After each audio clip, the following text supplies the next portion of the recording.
Hi, it's Michael Farr from Farr, Miller, and Washington. Thank you for joining us again at the end of April. Markets have done pretty well lately. We've seen the S&P 500 trade above 2,100.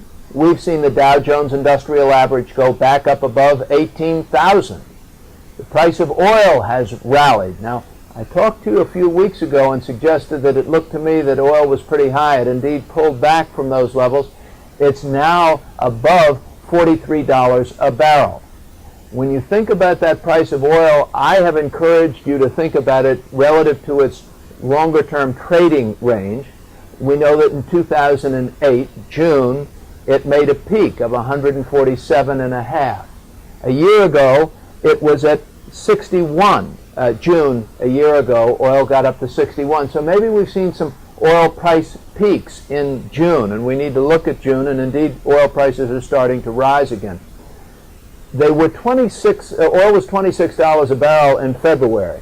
So in 2 months, and it's hard to keep perspective because so many things are moving so quickly, the price of oil has almost is on a path to double. So it's up 75% or more since June. That's a big move in the price of a global commodity. Treasuries have come off their low yields. We're at around 1.88%. The dollar is $1.12.5 or so cents versus the euro, still relatively low. Economic growth looks pretty good. We continue to see tailwinds, but economic growth, as we wrote about in our market commentary this week, is probably going to be lackluster for the next couple of years. GDP growth looks to be lackluster.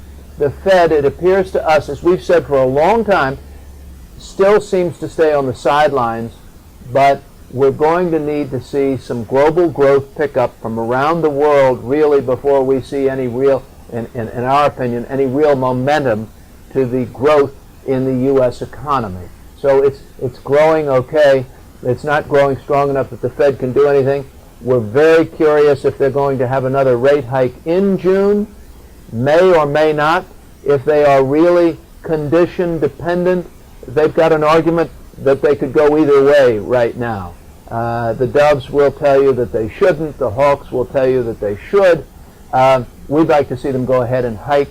It's time for the Fed to get out of the market's way. Pretty much after June, in my opinion, no matter what you hear, it becomes very unlikely that the Fed will do anything prior to an election. Long history of that. The Fed doesn't ever want to be seen as being political. So, market commentary this week talks about growth around the world, talks about what we're seeing, and how a little bit of a fallback in the dollar has helped exports and how that's going to help our GDP growth. It's a little bit of a tailwind, maybe better a tail breeze, if you will. So, markets are now moving back to those all-time high levels. The price of oil has rallied back to highs. Interest rates remain very low, but if the rule is to buy low and sell high, we're not low.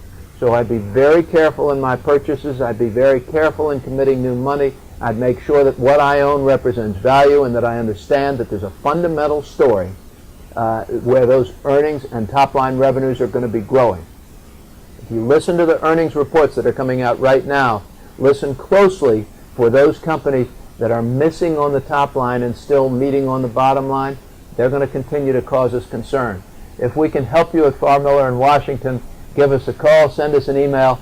As always, thank you for tuning in Washington, D.C. on a lovely April weekend. I'm Michael Farr.